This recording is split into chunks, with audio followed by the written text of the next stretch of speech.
My name is Janet. And my name is Marcus. And together we are AfriRopa. AfriRopa, yes. Good morning. Hi, good morning. How are you doing? I'm doing well and I'm blessed. The weather is so beautiful today.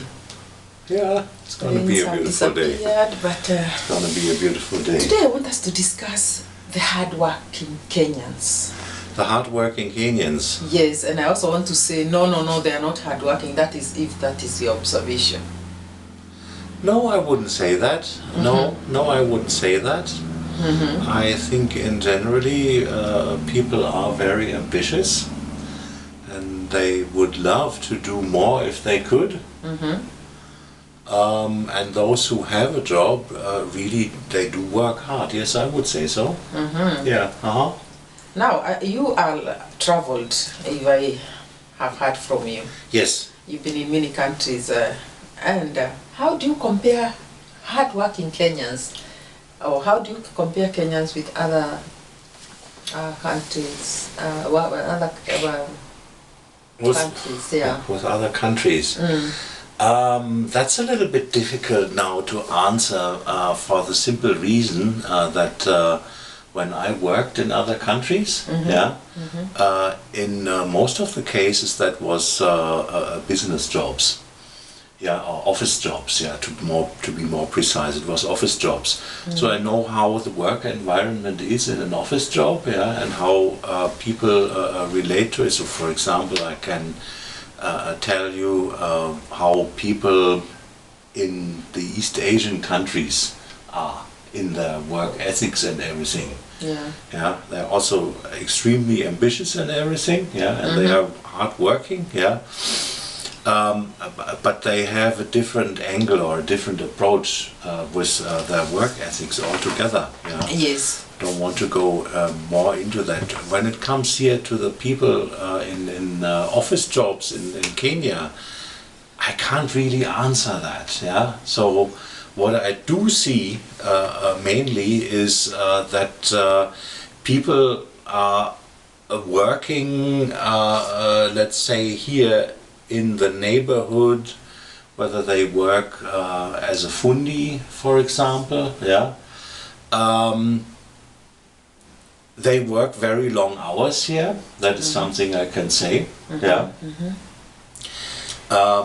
Probably the difference between working and being at home is not as sharp as it is, let's say, in Germany or in the United States.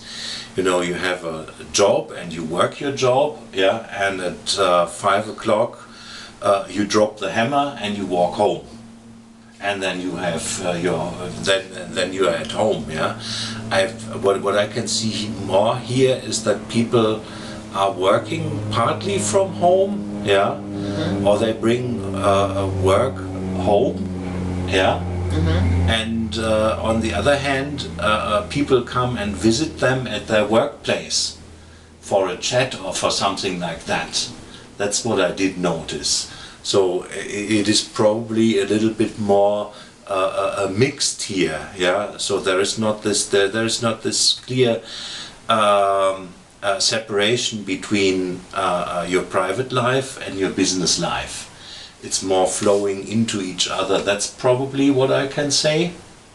The general outlook as you walk down street, or even as you drive to town or go to the outskirts, is that the common Kenyan is there working. Be it molding chapatis by the roadside, be it selling wares, be it second-hand clothes, hardware shops. Actually, this I should tell you because maybe you haven't seen. Because I used to walk very early in the morning at 6 o'clock, 6:15. Yes. You are out there and the streets are full of people. Busy. Most of them walk to the industrial area. Industrial area is where the people go every morning to stand at the gates to see if they're going to be taken for the day. Okay. Yes. cashew Yeah. workers. Yeah. And they are jamming the streets, walking to industrial area. Others are going to the bus stops and others are walking to town.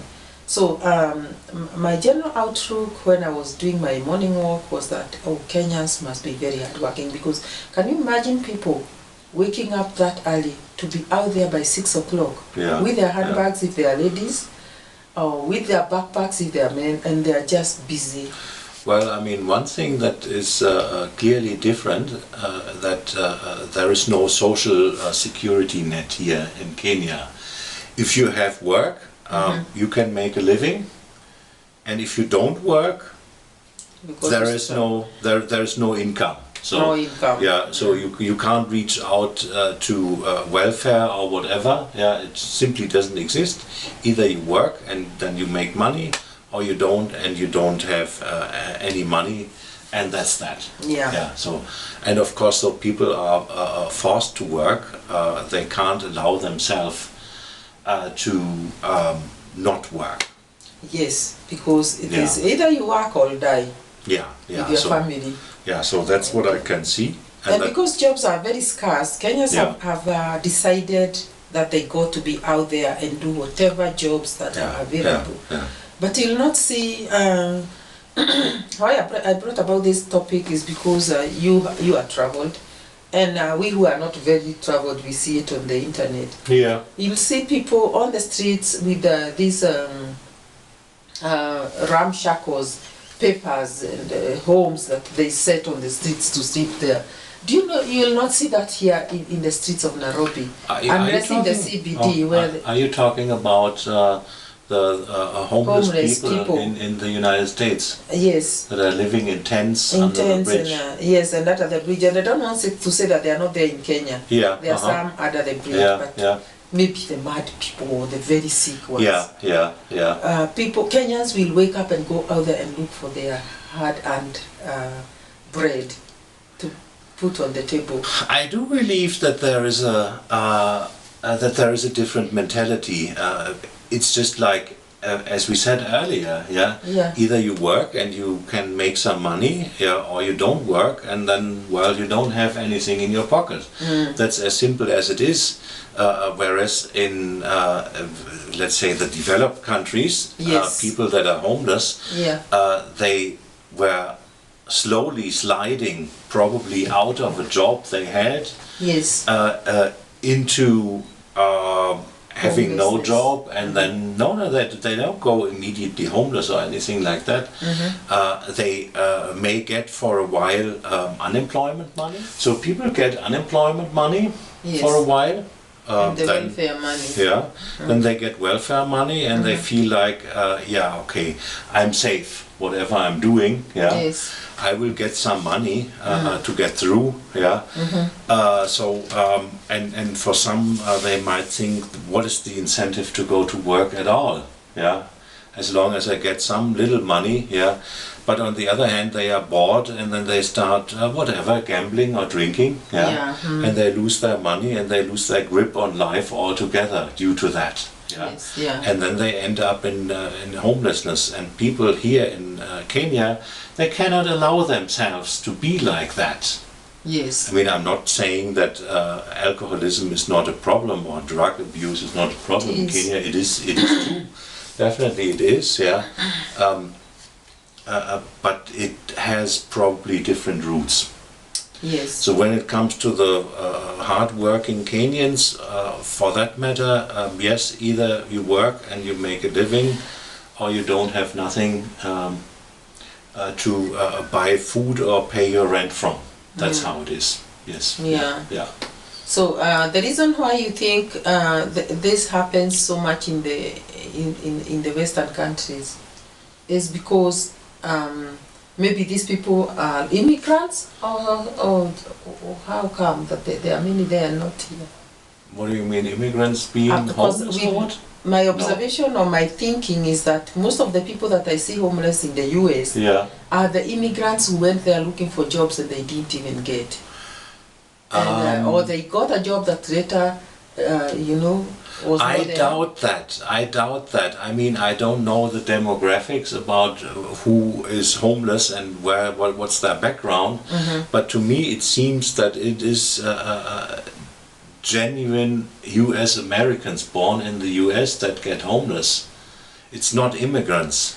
Because of the things you said, maybe drugs and all Yes, that. exactly. Okay. I believe that's the main reason. Is drugs. Okay, Yeah. my observation about, let me talk about Kenya here, is that once you lose your job, or maybe you never got one and you already traveled from the village to come to Nairobi to look for a job, Yeah.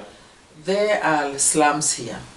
Absolutely. Yes. I mean, we are nearby the biggest one. Yes. Yeah. So I guess what happens is that in the slums, you can always get accommodation there. It will not be that paper on top of your head or that, but they do mud houses, mud ramshackles, Yes, where they can yes, at least okay, put a bed yeah. and sleep. So, and just out of curiosity, how much would you pay for one of those ramshackle places to stay? 500 shillings. 500 shillings? Yes. For which period? For a whole month. For a whole month? Yes, a 500 place where shillings. you just fit your bed and your head in it. Oh, come on, yeah. Yes. I mean, that is okay. Actually, Yeah. I've walked in the slums and Yeah. I saw houses, let me call them houses, whereby it's just a tiny mud-walled structure. Yeah, yeah. And you see a small bed, you will think it's a bed, you'll think it's not a bed, but it is a bed for him. Because what that person did is he got like 2 pieces of wood, Yeah. nailed them on some stand, Yes. and spread some carton on top. Okay. And yeah. it is almost, it's like, what is my height? 5'8", 5'7". I'm going by centimeters. By not- centimeters, yeah. you will not tell me. So it will not actually be my normal length, my normal height. Yeah. So this person sleeps on folding their feet like this because they cannot fit. Oh, in that. okay. And they get used to that life until Yeah. they get a job and get a bigger, you always move from one stage to another. Yes. So when they get a job at the food kiosk, Yes. or at the carpenter's shop, Mm-hmm. or sweeping the market, or doing this and that, what they do is they move from that structure and they go to the same one, mud-walled one, but a bigger one which now can fit a 6x4 bed, Yeah. or 3x6 bed, and they now buy a stove and they start cooking and they start surviving. What I found remarkable altogether is that there is a high degree of empathy towards those people who have nothing. Yes. That even people who don't have very much themselves, they feel like, come on, I can give that person who has even less than I am having some kind of a job so that he can make a living. That is something I noticed that I appreciate very much. Yeah, and that is what happens. People help each other. You go to churches on Sunday and you'll hear the church announce that there's a bread basket. We call it bread basket. Yeah. Where grains and those foods donations, yes, you donate, and then the churches will offer to the less advantaged people. The less fortunate, slums. Yes, yes. Okay, yeah. So here you will not actually find people, unless the mad people, there are people that have lost. Of course, yes. I mean, those you find anywhere, And even the crippled, somebody is crippled, but you'll not find them on the streets. You find them in the CBD in the begging. CBD, Yes. they are there, yes. Yeah, they are beggars. Yes, they are there. I said in the CBD you find them. Yes, yeah. But having stayed next to the biggest slum here in Africa, I think it is the biggest one. That's what they say. That's what they say. I don't know. That's what they say. I hear there are slums in South Africa and other places. I believe it doesn't matter. I have seen people really help each other, and I have seen people try to survive with the little they have, and I can say that Kenyans really work hard, because even that person who is sleeping in that bed that I told you about will wake up in the morning and go look for a place to work, be it cooking tea, be it doing these odd jobs, and that person will end up surviving his way through Nairobi. So that's how I look at Kenyans. They are very hardworking. May God bless Kenyans. I am not very much traveled, but I have seen on TV most other countries where people also survive the hard way. It's not like you go to Europe or the US and everything is golden there. Definitely not. No. In Money Africa, does not people grow work. on trees. That's how it is. Money does not grow on trees. Yes. So, does it grow on trees in Africa? No. It doesn't. Nowhere. But then you have to wake up and go look for that money. Yes. So that's the topic of the day, and I think our weather also favors us so much here. Yes. Because I can imagine that we don't have a winter. I'm only imagining that street person in the... And keeping like this, we should just make the best out of this day right now. Yes. And see you on the next one. See you in the next one. Bye.